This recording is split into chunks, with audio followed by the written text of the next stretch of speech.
So just open yung Bible in Book of Daniel. You know, Daniel. Sino nakabasa dito ng Book of Daniel? The whole Book of Daniel. Hallelujah. It's really a very fascinating story. And of course, not just a story, it's a prophetic, book na kung merong revelation sa New Testament, sa Old Testament, it's Daniel.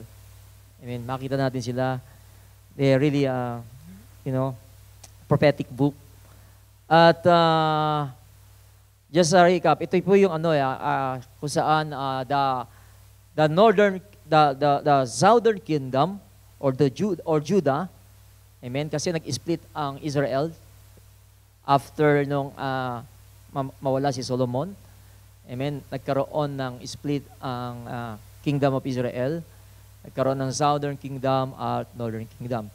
So southern kingdom is Judah, and northern kingdom consists of the 10 tribes of Israel. Better known then as Samaria.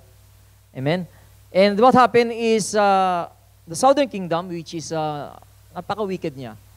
If you will read the Bible, a story of the kings, amen, Chronicles, yung book of Chronicles, Samuel, makita natin dito that this tribe is really, nawala sila, amen, dun sa kung saan ang presence ni Lord talaga he's really very angry of this kingdom, of these people. Because many wicked kings are, in the north, is they worship idols.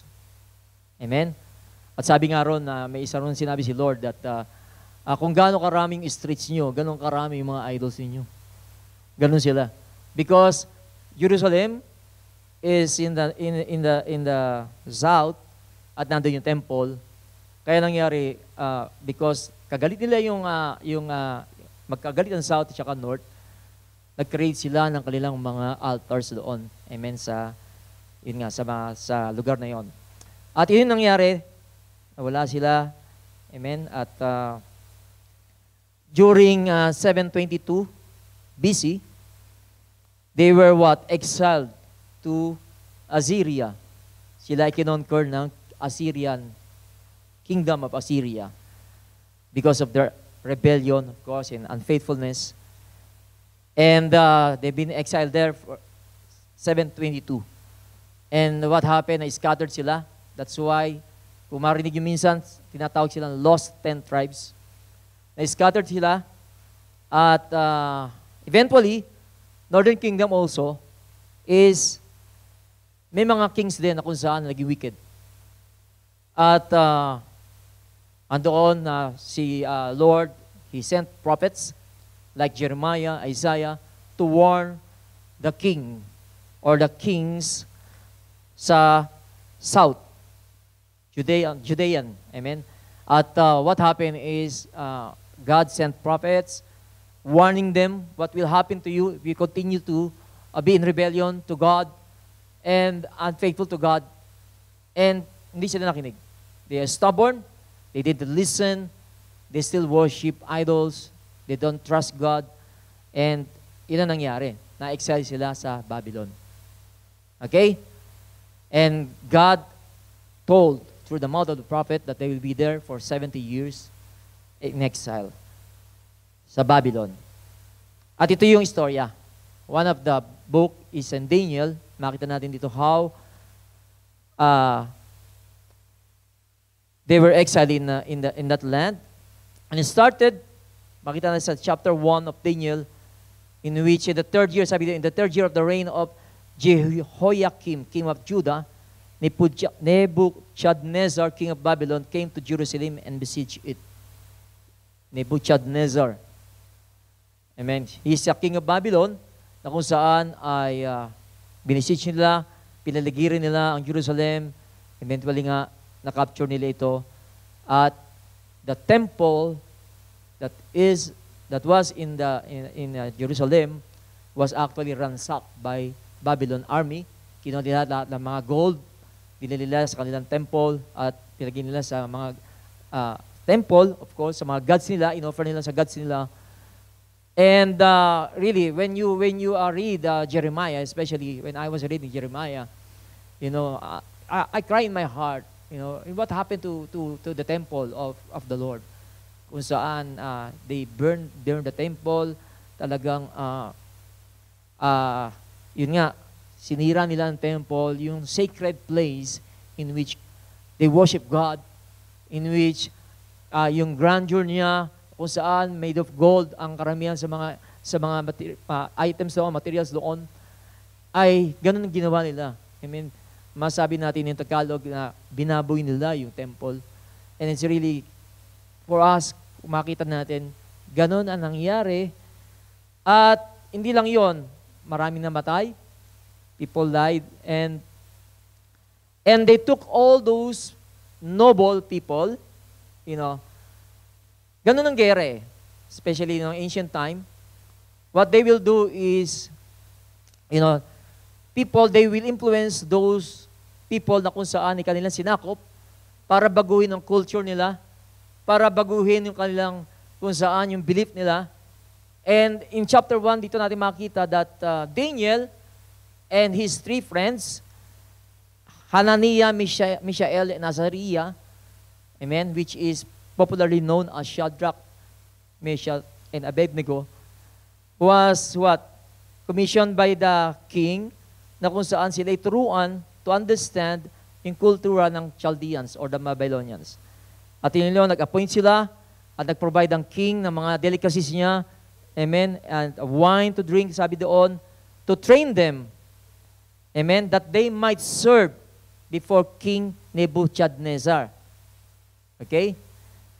And what happened is Daniel and his friends is a purpose in their heart that they will not defile themselves with the portion of the king delicacies.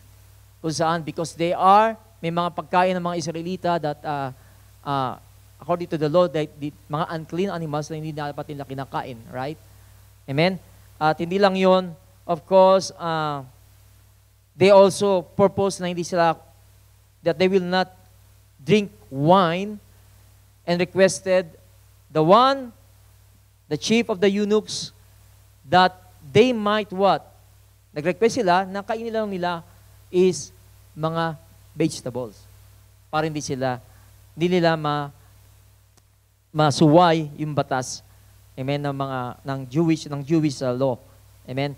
And that happened.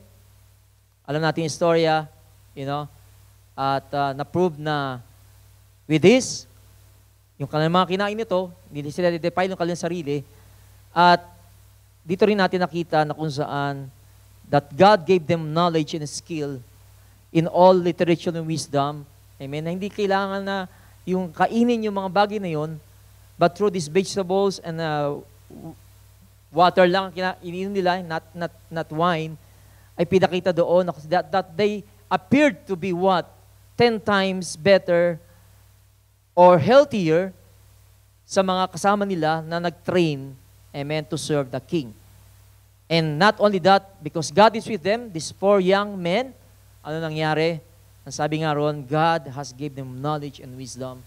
And we know, Daniel, the book of Daniel is filled with, you know, dreams, vision na binigay ni Lord.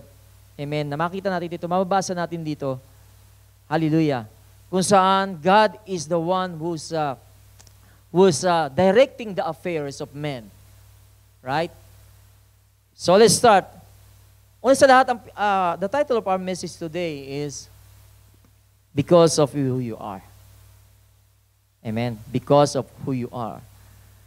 Actually, this message just came this morning that God, when I was praying, God really changed hinanda ako the message last night.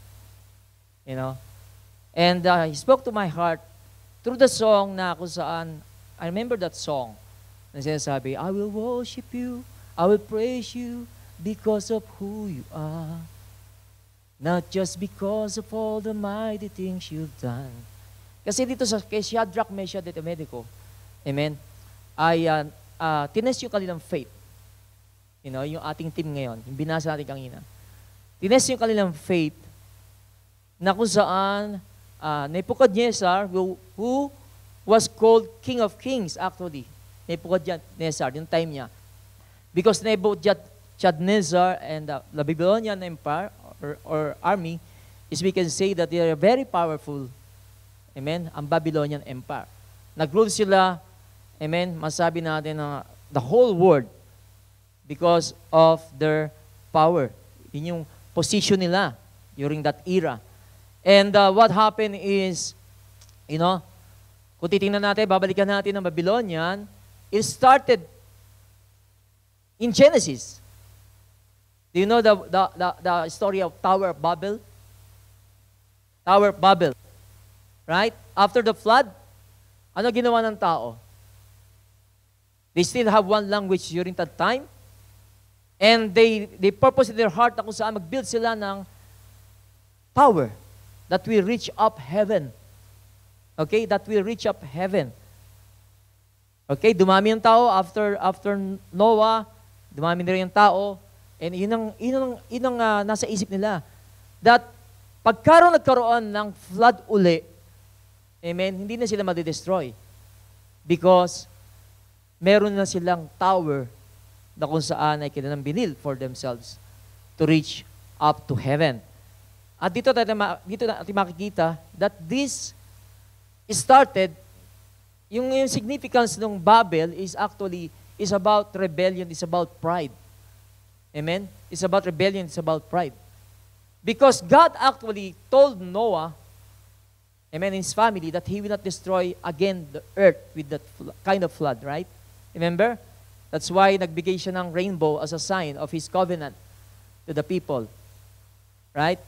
But these people, maybe they don't believe what God had said or promised to Noah. Amen? Na kahit nakita nila yung rainbow na yon, hindi sila niniwala sa covenant ni God, sa pakikipagtipan ni God sa kanila. Kaya, para sa kanila, amen, let's protect ourselves by let's unite together. Amen. Hindi natin kailangan ng Diyos. Kailangan natin mag-build tayo ng mataas na tower para sa sunod.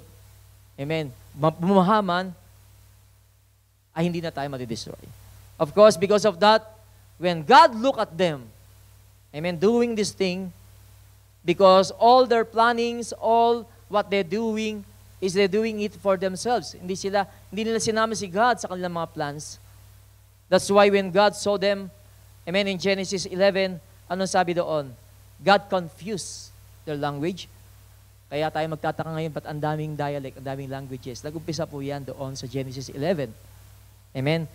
That God, scattered them abroad, nagkaroon ng different language, kaya ibig sabihin ng Babel is confused. Amen? Yung confusion na yun, they confuse their language para hindi nila maintindihan ng bawat isa. You know, when you have that kind of unity in language, talaga may power siya. Right? Kaya sabi ni God, indeed, kapag nag-iisa ang tao, they have one language, ang sabi ni God, they will begin to do. And when they begin to work, nothing that they purpose to do will be withheld from them. Right? Yun yung power in unity. You got it? Praise God. So yun, tingnan natin. At ngayon ito, in the Babylonian now, amen, fast forward tayo, ito na ngayon, muli nag-rise in power ang empire nito, which was founded by Nimrod. And ito nga, ang time ni Daniel, 586 BC, they captured Jerusalem and exiled these noble people. Itinira nila sa Judah yung mga mahihirap, amen, mga laborer, andin nila dito yung mga prominent, young, strong men na kung saan gusto ng hari na gamitin niya for his own purpose. I got it. And what I can see here is, una sa lahat, sino ba ang Diyos? Amen. Bakit tayo nandito ngayon? There have we have many reasons, right? Different reasons why we are here today. Maring you are here because, you know, you want to receive, of course, guidance from the Lord through His message. Maring you are here because you have something that you need from the Lord. You need healing. You need, you need job, and you are here to pray. You are here to seek God. Amen? Which is not a bad reason. But like yung sinasabi, what is your ultimate purpose why you are here today? Amen? We are here today not just because we want to receive something from the Lord. We are here today, we worship Him, we seek Him because He deserved it. Because of who God is. Amen, sa buhay natin. Lagi natin yun ang isipin. Right? That we worship God because He deserved that worship. We as His creation were commanded by the Lord. And we are commanded, we are created, commanded to exist, to give Him pleasure. Amen? That's why tayong mga tao, may nilagay si Lord sa puso natin eh. The heart to worship. Amen. We as creation of created God, lagi tayong nilagyan tayo ni Lord ng desire to worship the Creator. Amen. And what happened is, if we don't know who God is, magkikreate tayo ng ibang God para ating sambahin. Right? Because we have that kind of desire. Nalilagay ng Lord sa puso natin. That's why we can see different people, if you ask people who God is, they will tell you, amen, varieties of definition of who God is. Nakalirate lang maaari nila sa image nila, o yun ang nakagis na nilang Diyos, na kung saan kanilang sinasamba. Amen ba? Praise God. That's why it's very important to read the Word of God, the Bible. Because ito siya eh. Ang salita ni Lord at siya hindi pwede paghiwalayin. You got it? Ang salita ng Diyos at siya hindi pwede paghiwalayin. You got it? So itong salita na to, itong Bible na to, itong book na to, dito pinapakita ng Diyos kung sino talaga siya. Kaya napakahalaga sa atin, amen, bilang mga mananampalataya, na ating basahin at intindihin, amen, ang salita ng Panginoon. In which, kung sa atin lang di natin kaya. Amen? Dahil salita ito ng Diyos. Paano maintindihan ng tao ang salita ng Diyos? Amen? Kaya niya binigay ang Holy Spirit sa atin, which is God. Which is God. Na yung Holy Spirit ang mismo nagpapaintindi sa atin ng kanyang salita. Kasi kung tayo lang, hindi natin kaya intindihan ang salita niya. But by the grace of God, at yun ang ginawa ni Jesus, amen, kaya tayo narito, we are here together because of that grace. Amen. That we can understand the Word, that we can hear and listen to the Word of God, and be able to understand it to the power of the Holy Spirit. Amen ba? That's why last Friday, that's one of the prayers, amen, that we had, yung kung saan emphasize the Lord in the prayer meeting, the importance of reading the Word of God. Prayer, reading the Word of God. Because we can see nowadays what is happening. Amen. At ando na talaga yung sign that you can see in the Bible of the return of Jesus Christ. Malapit na. Just like what Jesus said, pag nakita nyo yung fig tree that is naging malambot na yung kanyang branch, ibig sabihin malapit ng summer. The same way, pag nakita nyo yung mga signs, ibig sabihin, malapit na ang kanyang pagbabalik. You know? With all these things that's happening now, is really, we are in the days in which we experience and we can see it, amen, right before our eyes, that the prophecy is unfolding before our eyes. You got it?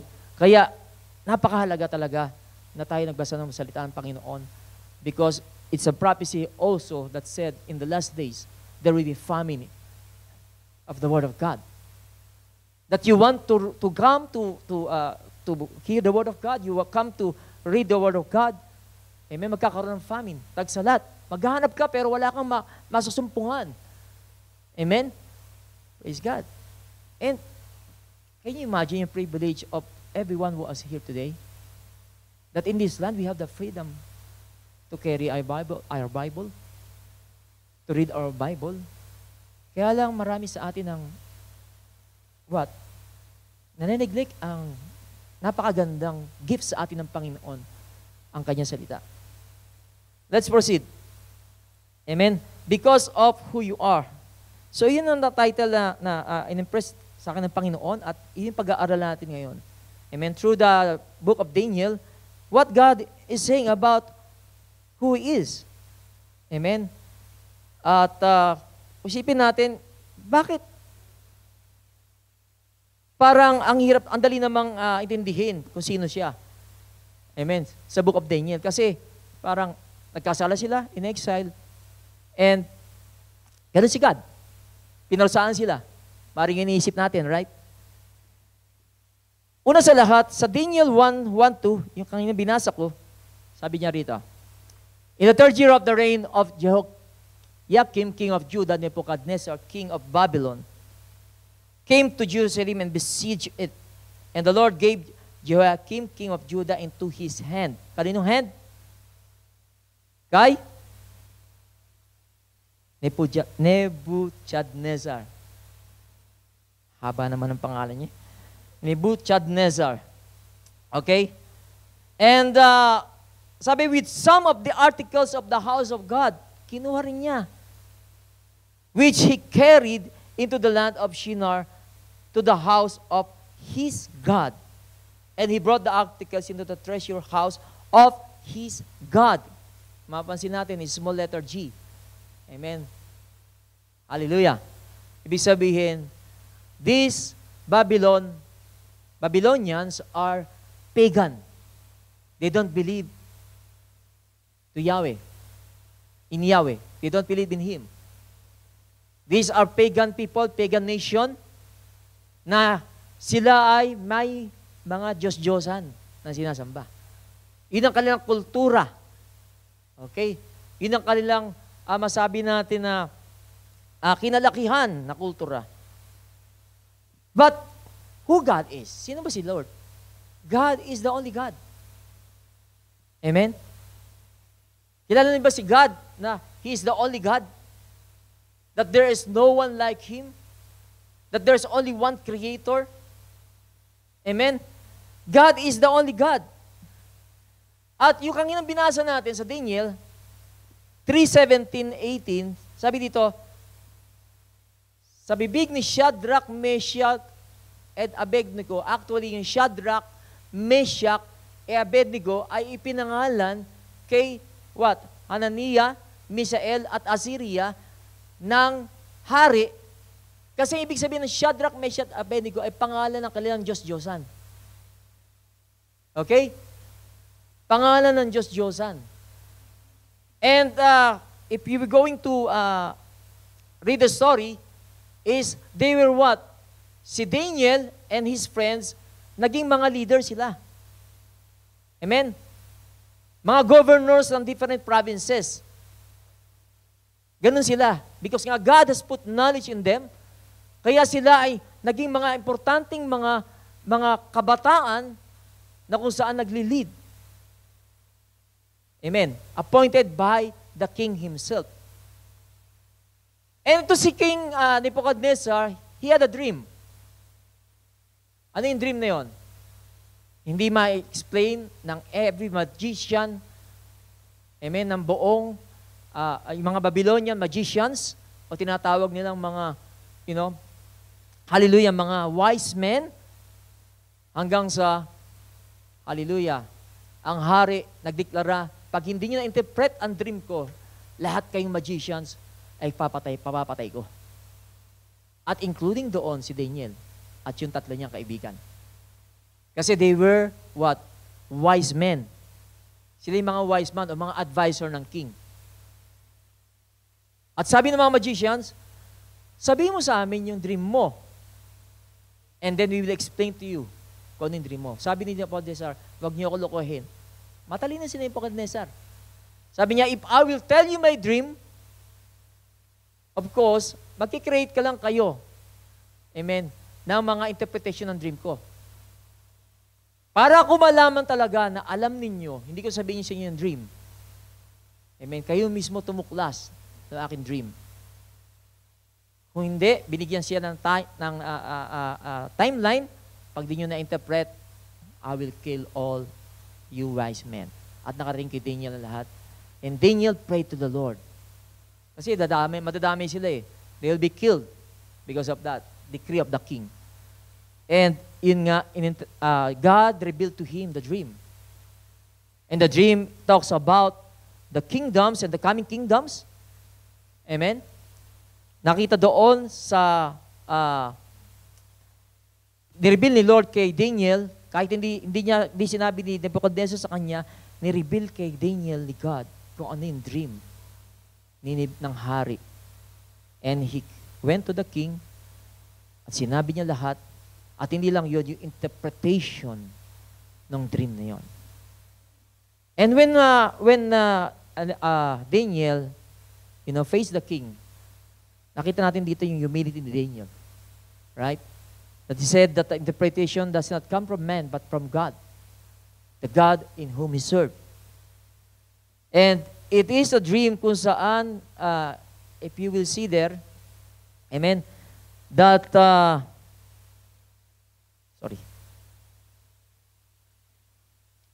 it's about the dream of an image. Yung image na yun, yung head ng image na yun is made of gold. Okay? And after that, that image is yung kanyang tinatawag na hallelujah. Yung bronze, ang part ng kanyang feet o toes ay clay. Amen? At ininterpret kung ano-ano yung mga bagay na yon. It represents kingdoms. At iyon ay, we can say that those interpretation, those dream, ay nangyari. Right? Na after Babylon, susunod ang Persian kingdom. After Persian kingdom, hallelujah, hanggang sa pati Roman kingdom nandiyan at yun ang nangyari lahat. And yung Babylonian, siya yung gold. Siya yung head. Sinasabi, you are the head. You are the image of gold. Because God has given you that kind of power. Amen? Kay Nebuchadnezzar. Sabi niya, it comes from the Lord. He has given you that power. At what happened is, nung ma-interpret yun, the king promoted them, Daniel and his friends. And even the king said that truly, your God is the God of gods. And your Lord is the Lord of kings.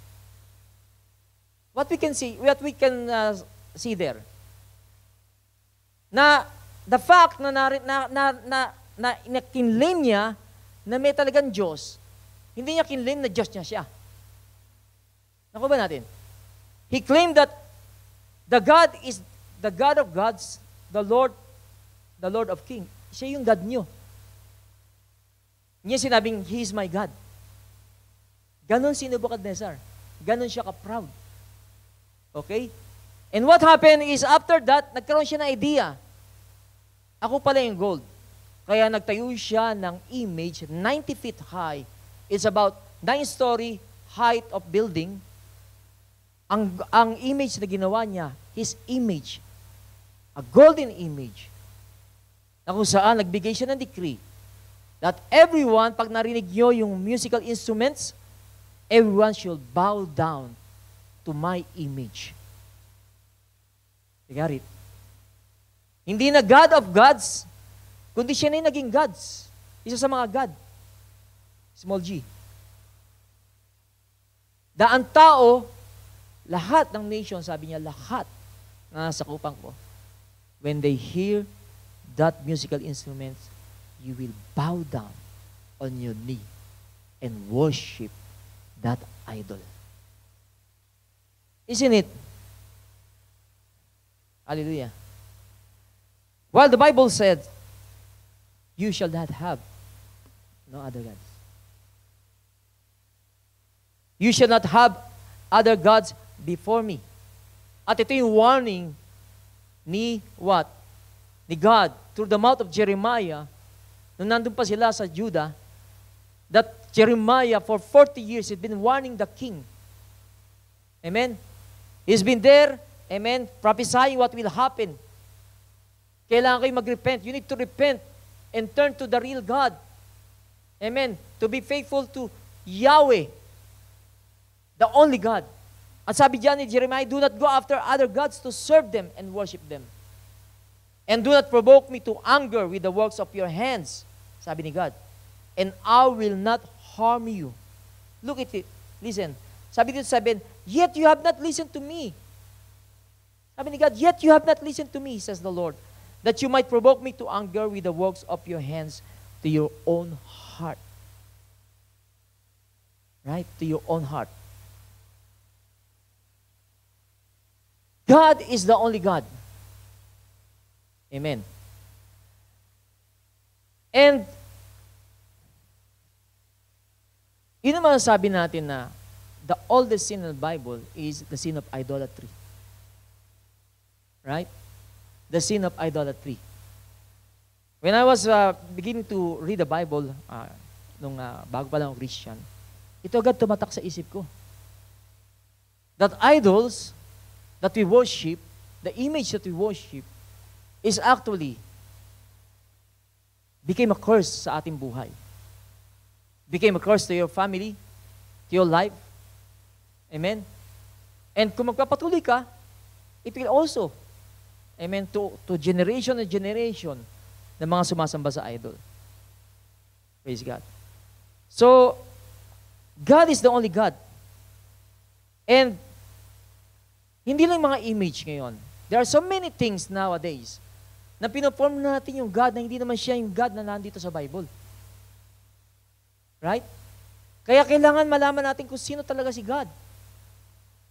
Praise God. Otherwise, kung ano yung mga bagay na kung saan mas pinagbubuhusan natin ng ating oras, other than God, kung ano yung mas pinapriority natin, sa buhay natin, na nagsisilbing Diyos na natin. Amen? Pagising pala ng umaga, yun na yung ating inaatupag. Yun na agad yung ating kung saan, hallelujah, hinahanap. Praise God. Na nagiging Diyos na natin. Amen. Minsan pa nga, kahit saan lugar kasama mo yung God na yun. Amen ba? Minsan pa nga, pagka nasa washroom ka, doon pa rin yung God mo na yan Amen? Para hindi ka na mabubuhay pag wala yun. Yun yung God. Amen ba? So, there are so many things sa buhay natin if you're going to what? Check our lives, our heart. Na kung saan ngayon ay isa ito na kung saan, hallelujah, ating matutunan sa umagang ito. Amen? To what? To cast away those idols sa buhay natin that really hinder our progress, that hinders our what? Yung mga blessing ni God para sa buhay natin. Otherwise, it will be what? It will be a disaster kung magpapatuloy pa tayo.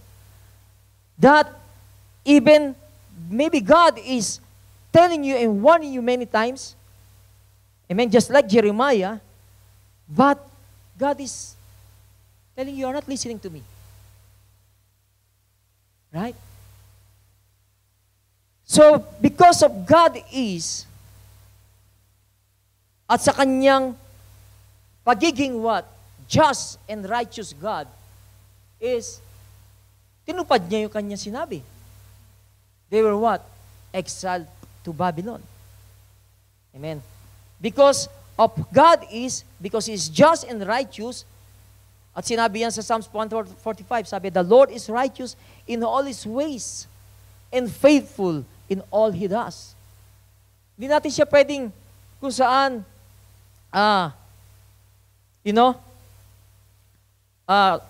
because may mga tao na kinikreate ang God nila, mabait naman ang Diyos Kaya yung mga ginagawa kong mga kasalanan is He will overlook that because God is good.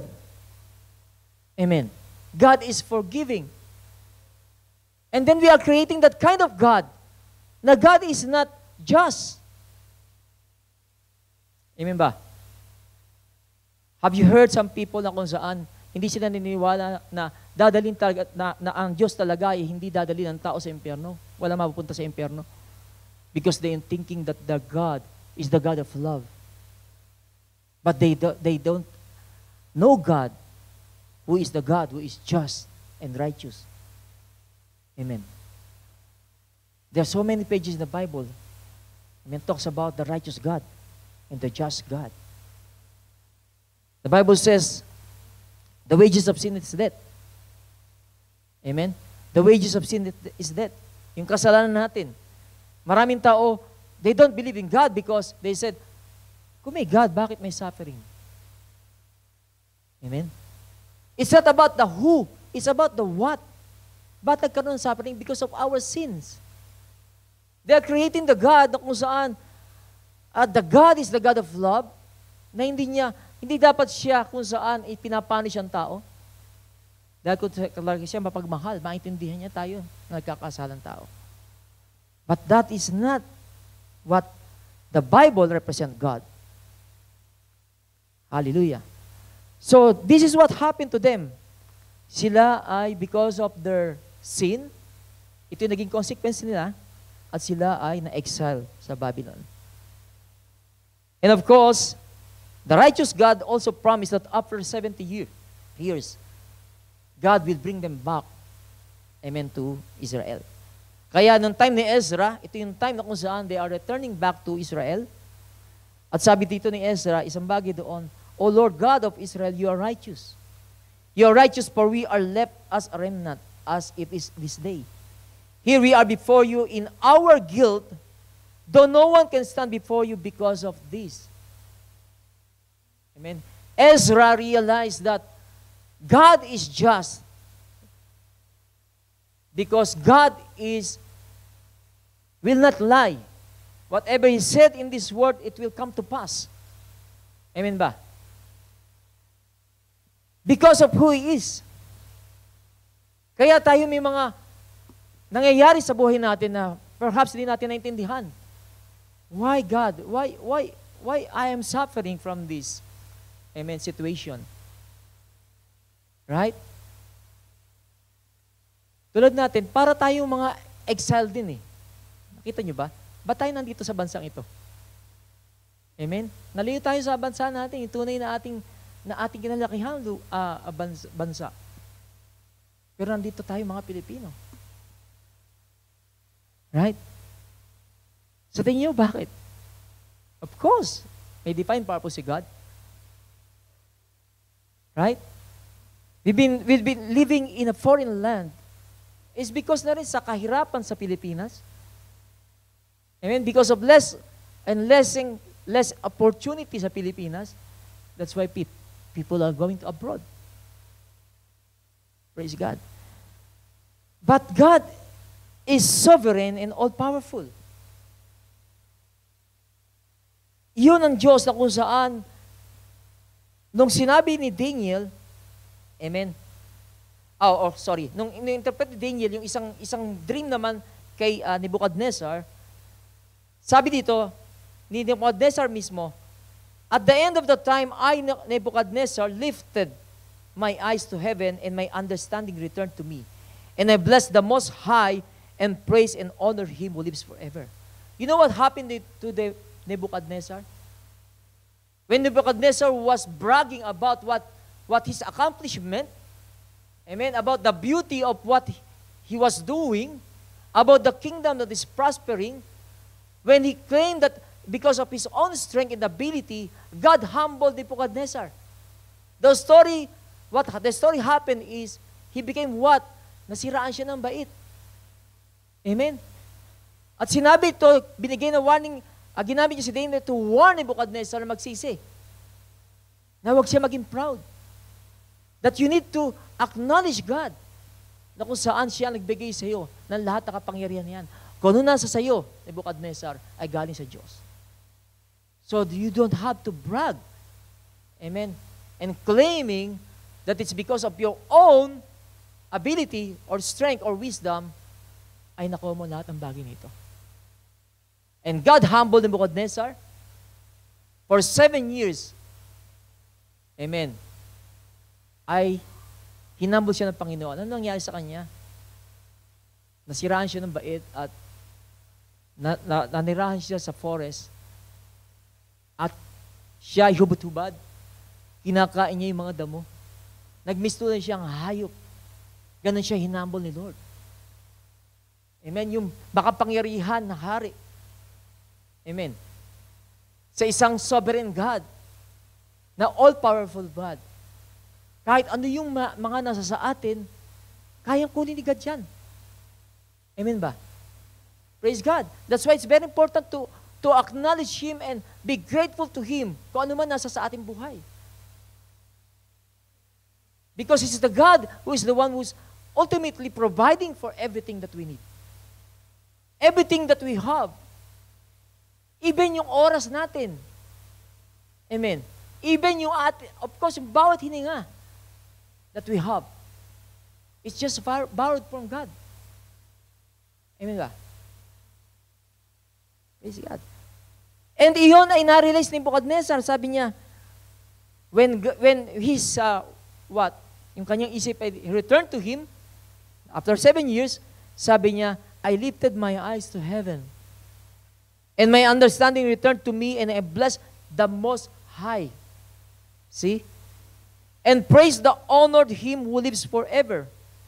For His dominion is an everlasting dominion, and His kingdom is from generation to generation. He acknowledged God. He became a new man. Hallelujah. At sabi pa niya, all the inhabitants of the earth are reputed as nothing. Before the presence of God, it's nothing. God does according to His will in the army of heaven and among the inhabitants of the earth. No one can restrain His hand or say to Him, what have you done? Isn't it? Yun yung ating sinfulness, madalas. When things is okay, hindi tayo nagreklamo. But when things is not right, isa na tayo patanong si God, question si God. Ganun ang tao. Amen? I remember Job. When God blessed Job with riches, with good family. Amen? At with good reputation because of the integrity of Job. But God tested Job. You know what happened to Job? In one day, all his properties were gone. In one day, all his children died. Pero sabi ni Job, naked I came to my mother's womb, naked I will go to my Maker. He give and take away. Sabi niya, blessed be the name of the Lord. Job was tested, but he didn't sin against God by cursing God. Amen? Hallelujah. We can see in the life of Job, yung faith niya is not about, what we have, what he has, o yung sa mga blessing. Kundi yung faith niya is sa Diyos, sa tunay na Diyos. And the next testing is what? Nagkaroon siya ng sugat. Pain, boil, in his whole body. So hindi lang yung kanyang properties, hindi lang kanyang family, pati yung kanyang health. God tested him. At alam mo yung hirap na dinanas ni Job? Amen? Nasabi doon, even yung abo, para lang mawala yung kate ng kanyang katawan. Kinikis-kis niya yung katawan niya doon sa ash. At hindi lang yon, his wife came to him. His wife, the only family, the member of his family that left, is sinabi sa kanyang wife, do you still hold fast your integrity? Curse God and die. Can you imagine temptation with Job? Hallelujah. The only person that you will expect support is siya pa nagsasabi. Amen. Nagkamali ka. Nagkamali ka ng Diyos na sinasamba. Hanggang ngayon, you are still holding your faith, your integrity. Curse mo yung Diyos mo at mamatay ka na. But you know what Job said? You speak as one of the foolish women speaks. Shall we indeed accept good from God, and we shall not accept adversity? In all this, Job did not sin with his lips. Hallelujah. Praise the Lord. Wow. That's the grace of God. That is the grace of God. I can see the all and sovereign God. Amen. Kung kilala mo siya na siya ay merciful God, kung kilala mo siya na kung saan siya is all sovereign at all powerful, kung kilala mo siya na kung saan, hallelujah, you are trusting Him, trusting God, because you know what, that because you trust, that you know God, that you know that God knows what He's doing. Amen? No matter na hindi natin naintindihan, is, hallelujah, gano'n natin kakilala ang Diyos? Pagkalaman ba may blessing sa atin? Paano na pag wala? Amen?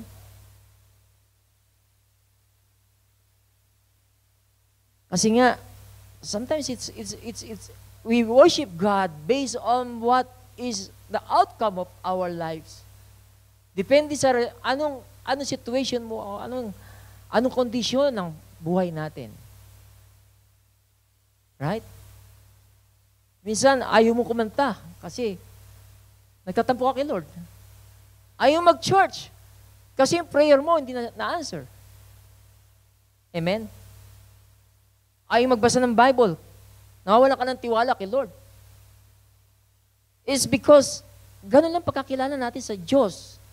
Nalagyan natin, kinathan natin sa isip natin. Ang Diyos ay mabuti. Pero kapag may mga problema na, is nag-give up na tayo. And easily, what? Blame God sa mga nangyayari sa buhay natin. But that is not a God whom we serve.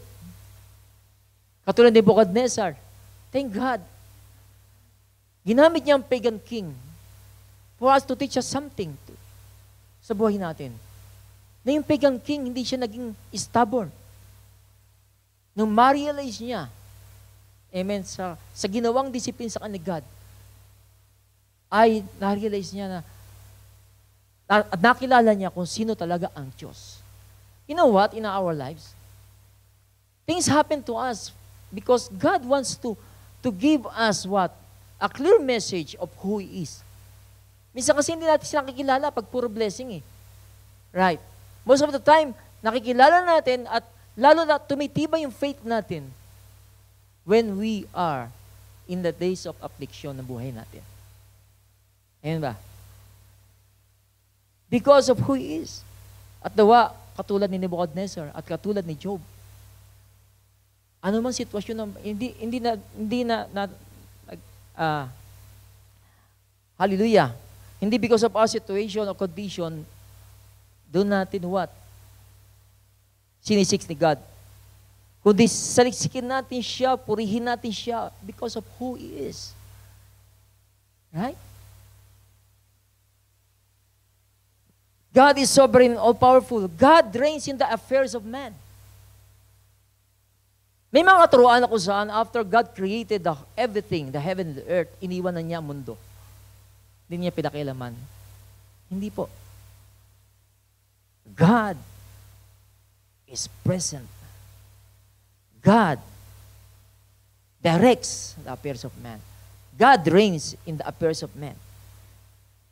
Katulad sa Daniel 4:17. Amen. Ito rin mula doon sa panaginip ni Nebuchadnezzar, another dream, that he told Daniel about the dream. And one of the statement on that dream is, this decision is by the decree of the watchers. Sabi raw, sa kanya ng boses na yun. And the sentence by the word of the holy ones, in order that the living may know that the Most High rules in the kingdom of men. Gives it to whomever he will, and sets over it the lowest of men. Right? God is alive and very active. Amen? Yes, we can see a lot of weird things that are happening nowadays in the world. Weird in the sense na, para sa atin weird. Pero para sa mundo, hindi eh. Yung mga corruption, patayan, amen, rape, injustices na nangyayari sa mundo, is mangyayari. At kaya nga tayo, lagi nagdadaos ng prayer meeting. Because we know that there is God, amen, who reigns in the affairs of men. We're praying for nations. We're praying for people. Alam natin, God is divinely can intervene. Hallelujah. So, huwag tayong mawawala ng pag-asa. Kung ano man nakikita natin, amen, sa ating mga bansa, o sa mga bansa, o sa bansa natin, lagi lang tayong mag-hope na may God, na kung saan is just, who order and rule in the kingdom of men. And that is what the watchers, amen, need to decree. That there is a God, hallelujah, that we can call upon. That there is a God who established His throne in heaven and His kingdom rule over all. That there is a God who is a King of all kings and the Lord of all lords. That there is a God, amen, who is exalted, Jesus Christ who is exalted in heaven and earth, who one day every knee will bow and every tongue will confess that He is Lord. Daniel 3:25, balik tayo sa story about the three young men, Shadrach, Meshach, and Abednego. So this story is Shadrach, Meshach, and Abednego because marami na insecure sa kanila because of their wisdom, because of their fame, because of their, position. Amen. These people went to the king, at sinumbong yung tatlo.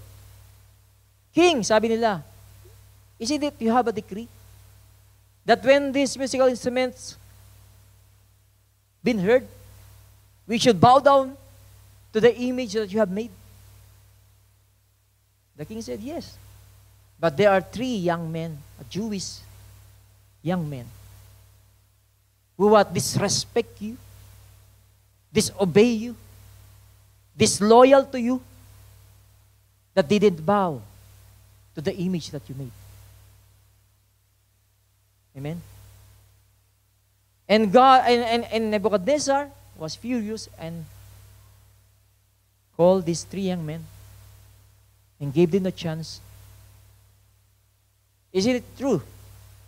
What I've heard. Amen. Marites lang ba to o totoo to? And then, kinonfirm nila, yes, hindi kami sumamba. Hindi kami lumuhod. But Nebuchadnezzar, sabi niya, I will give you a chance. I will play these instruments. If you bow down now, I will not throw you to the furnace. O sa Tagalog po, yung pugon. Nagpagawa siya ng pugon. Na kung saan, whoever will not bow down to the image that he made, yung image niya, made of gold, will be thrown to the furnace. Susunugin ng buhay. At pinaalala ni Nebuchadnezzar na ganun ang aking kapangyarihan. Kaya kong ipahulog, amen, in the furnace. Pero kung kayo magbabaw ngayon, maliligtas kayo. Praise God. You know, the word is acting like Nebuchadnezzar. The word system. Right? The word system. Kung makikita natin ngayon, hallelujah, if you're going to search, research, is meron mga tinatawag na New World Order. That the world now, they're trying to unite para magkaroon ng one world government.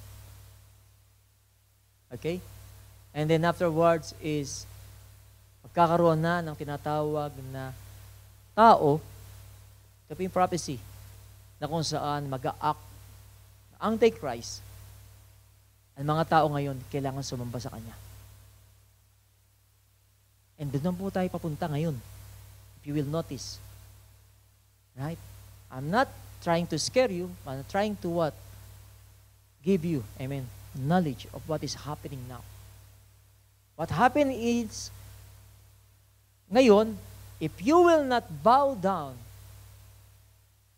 to the Antichrist or to his what government is, ikaw ngayon papaparatangan na rebelde. Nangyari. Amen ba? So, yun na nangyayari ngayon. And, nawa nga, hindi mangyari sa panahon natin o sa oras natin dito sa mundong ito. Because it will be a disaster. It will be a terrible tribulation para sa mga mananampalataya. That's why we keep on what? Keep on pressing you to read the Word of God. Because it will come a time that your faith will be tested. Amen? Hallelujah. But if your faith is not even a faith of a mustard seed, paano mo ma-stand ang ganun persecution? In the time of Daniel, Shadrach, Abednego, marami din mga Jewish doon that bowed down to the image that Nebuchadnezzar has created. Kinompromise nila yung faith nila to save themselves. Amen? At yun na magiging choice natin one day. Magkakaroon ka ng choice. Will you deny Christ or will you confess Him? But Jesus said, if you confess me before men, I will confess you before my Father who is in heaven. But if you will deny me before men, I will deny you before my Father who is in heaven. Amen ba? Yes, parang ordinary lang ang buhay natin ngayon. Pero if you're going to pray, God will reveal you what is really happening now. Amen ba? Amen. Ang problema po sa atin, we are so much what? Focus on the technology na hindi natin na-realize yung mga AI na yan o yung mga nangyayari ngayon na tuwan-tuwa tayo na napapagalaw mo yung picture mo, napapaganda mo. Pero hindi mo alam. It is a sign na malapit na talaga. Amen. Ma-reveal ang Antikristo. Amen ba? So this is a high time for us to be serious. Amen ba? To be serious. The Bible says, paano mag-increase ang faith natin? By hearing and hearing and hearing the message of God. Right? Para mag-grow yung faith natin. At the same time, tayo rin mismo gamitin ni Lord in this end time. Amen? Na kung saan, katulad ni Shadrach, Meshach, and Abednego, the world have witnessed that there is only one God. What happened is, they were thrown in the furnace. Anong sabi ni Shadrach, Meshach, at Abednego? Nung sinabi ng hari, ihulog ko kayo dyan. Sabi nila, Nebuchadnezzar. Amen. We don't have to,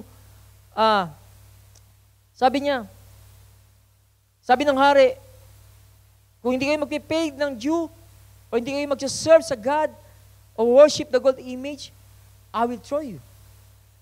Amen. And Nebuchadnezzar, sumagot sila, Abednego, na kung saan, we will not bow down to your God because we know who our God is. They know that God He is able to deliver them from that furnace. Pero hindi about the outcome na yun, doon sila ng palataya. Pero kasi sinabi nila, even hindi kami iligtas ng Diyos, hindi pa rin kami magbabaw sa Diyos-Diyosan mo, sapagkat hindi yan tunay na Diyos. Praise God. Sa kanilang kinonfess na yun, lalo nagalit si Nebuchadnezzar, and 7 times, pinainit yung pugon. And the story said na yung mga nag-throw sa kanila doon sa furnace, ito-throw pa lang sila, nasunog din yung mga sundalo na nagtapon sa kanila doon. Ganong kainit. But God is the God who is all sovereign. Dahil nung makita ni Nebuchadnezzar, sabi niya, look, I see 4 men loose, walking in the midst of the fire, and they are not hurt, and the form of the fourth is like the Son of God. Most of the time, we are looking our security, kung ano meron tayo. Most of the time, we are looking our, what? Assurance sa buhay natin, sa mga bagay na kung saan nasa paligid natin. Amen. Noong time na yon, hallelujah, na nandun sila sa pugon, sinamahan sila ng Diyos. Nawala ng power yung fire sa kanila. That even though, when they came out of that furnace, kahit na amoy ng apoy, walang naamoy sa kanila. Kahit ang hibla ng kanilang buhok, walang nasunog. Amen ba? That is the God we are serving. The God who is able to do exceedingly abundantly above all we can ask or think of. Amen? Above all we can ask or think of. Inisip lang nila Shadrach, Meshach, Abednego, God can deliver us. Pero above that, sinamahan pa sila ni Lord. Personal silang sinamahan doon sa loob ng pugon. Hallelujah. Amazing. And I'm telling you, amen, yung loob na ba ng pugon at yung labas ng pugon, alin ang mas ligtas? Yung sa loob o sa labas? Ha? Sa loob, di ba? Yun ang pinakaligtas na lugar. Bakit? Dahil ang talim na kanya trial, kasama nila ang Diyos. Amen? Dahil sa loob ng apoy na yon, ng pugon na yon, kasama nila ang Diyos. That's what God promised. Dumaan man tayo sa apoy, hindi tayo magsusunog. Dumaan ka man what? Hallelujah, sa ilog, hindi ka malulunod. Dahil kasama natin ang Diyos. Yun po yung Diyos na willing tayong samahan. Amen. Kung tayo magtitiwala naman sa Kanya. Siya yung Diyos. Nanda tayong iligtas. Nanda tayo what? Hallelujah. Nagamitin ng Panginoon. Na kung saan mismo ang hari ay napamangha at ang buong mundo ay kumulala sa Diyos ni Shadrach, Meshach, at Abednego. Right? Maybe God is talking to someone here. Maybe in the office, in your office. You have been what? people are mocking about your faith. Maybe you are persecuted for the sake of Christ. Amen? Hallelujah. You know, God can turn that around. Na yung mga tao na yun na kung saan laughing at you one day will be amazed kung paano nakita nila sa buhay mo na nag-work ang Diyos. Praise God. That is the God in whom we are serving. The God who is unchangeable, the God who is eternal. Amen? Nasa Daniel 7, sinabi diyan ni Daniel, he saw a vision. I was watching in the night visions, and behold, one like the Son of Man, coming with the clouds of heaven. He came to the Ancient of Days, and they brought him near before him. Then to him was given dominion and glory and a kingdom. Kanina binigay? Doon sa nakita niyang like the Son of Man. Meron doon Ancient of Days, binigay doon sa Son of Man ang dominion and glory, kingdom, that all peoples, nations, and languages should serve Him. His dominion is an everlasting dominion which shall not come, will not pass away, and His kingdom the one which shall not be destroyed. And it's a vision at prophecy na may isang Son of Man na darating. Amen. Na yung Son of Man na yun, ibibigay sa Kanya lahat ng authority, lahat ng dominion, lahat ng kingdom. At ang mga tao will flow into it. Nation will flow and serve that Son of Man. At yung Kanyang kingdom na yun is a kingdom that will not end. The kingdom that will not pass away. An everlasting dominion. Everlasting what? Power.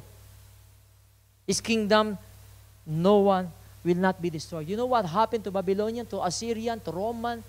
You can see the history ng mga kingdom. They rise and fall because they are not the kingdom of God. Amen. But the kingdom of God will not pass away. At yung paghaharian na nakita ni Daniel ito, na yung Son of Man na yun. And after this one, of course, is ito hinihintay ng bayan ng Israel, itong Son of Man na to.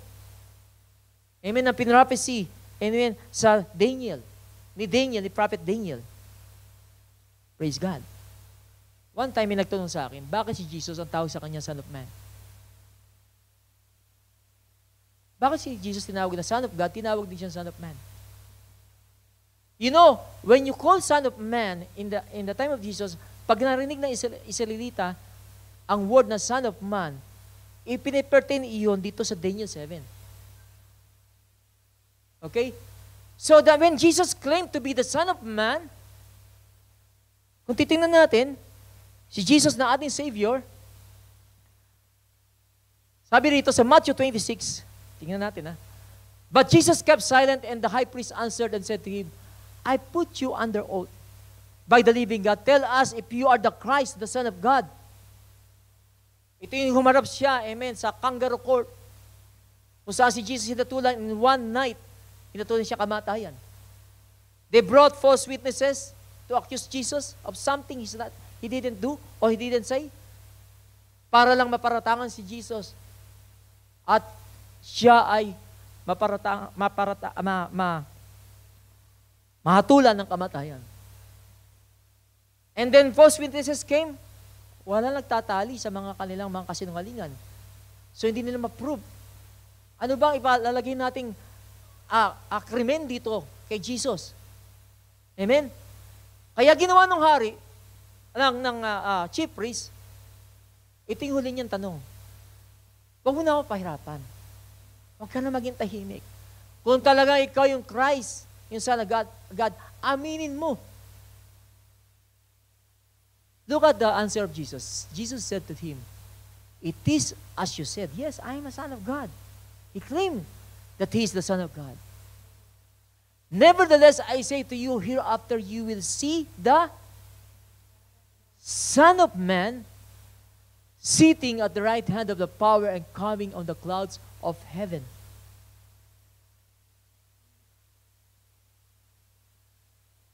The next reaction ng priest is what? He tore his clothes.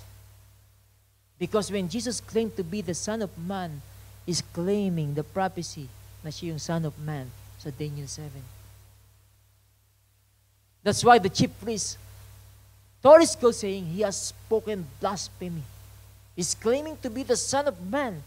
He's claiming to be the King that will have the everlasting kingdom, that will rule to people, that will rule to all nations.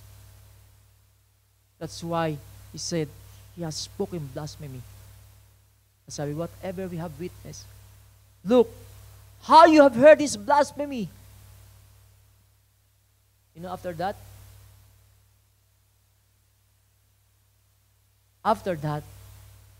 di naman siya binato. Because you know the story, what will happen. But you know, after that, when he claimed to be the Son of Man, nakita natin reaction ng tao. They spit on the face of Jesus. They beat him. Slap him.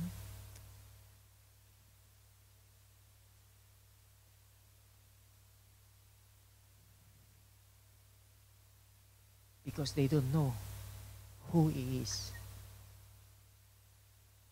Because they don't know who Jesus is. That He is the God, our Savior.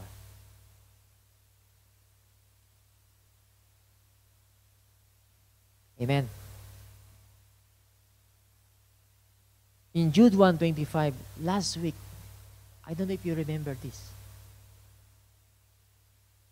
Basahin po natin Jude 1:25. To God, our Savior, alone is wise, the glory and majesty, dominion and power, but now and forever and ever. Amen. He is the God who is speaking to you right now. Amen. That He is the God in whom you are seeking right now. He is the God who is eternal, the merciful God, the gracious, slow to anger, abounding in mercy. Who right now is speaking to you now? Amen. I'm telling you that He's a merciful God. Praise God. Jesus said that the last days, take heed, do not be deceived. When the disciples asked Jesus, when will this happen? When will be the end times will come? Hindi sinagot agad ni Jesus na ganito mangyayari, magkakaroon ng earthquake. Una niyang sinabi, the first words that came out from the mouth of Jesus is take heed, pay attention, be serious, listen, that you will not be deceived. Because false Christ and false prophet, what? Will arise to deceive many. Praise God. To deceive many. And there will be earthquakes, there will be pestilence, there will be what? Rumors of war. Nation will come against nation. It's only Matthew 24 you can read there. But said, but the end will not yet come. When the gospel is preached to all nations, then He will come. Praise God. And as I said, it is unfolding before our eyes what is happening now. At kung tayo ay, amen, hindi pa natin kilala si God. Hindi pa natin kilala si Jesus, kung sino siya. Kung anong ginawa niya para sa iyo, para sa akin. We still don't know Him. You better know Him right now. You better know Him right now. Hallelujah. Because whatever He said in this word will come to pass. Before tribulation will come, one man will be in the field, or one woman will be in the field, and the other woman will be in the field, and one will be caught up to heaven. In the twinkling of an eye, everything will happen. Mga kapatid, I beseech you, by the mercies of God, repent. Let us all repent. God wants you to be the Shadrach, Meshach, and Abednego in this era. He wants you to show His glory. He wants you to be what? The instrument of His glory. Na sa buhay po natin, we're going to keep our faith. Ano man mangyayari sa ating mga pagsubok, that we will continue to hold on to that faith. That even in your life, in my life, the whole world will witness that there is only one God. The God who is the God who is true. The God who is the God who is eternal. That in one day, all of us will face God. Amen. God will not ask you what you have done in this earth, what you are doing, what you have done in this earth, what you have accomplished in this earth, when you face Him. Hallelujah. Question of, we can reflect. Amen. As we study this message. Number one is, do I trust God for who He is? Not just what He does. Is my obedience rooted in love, not outcomes? God bless you.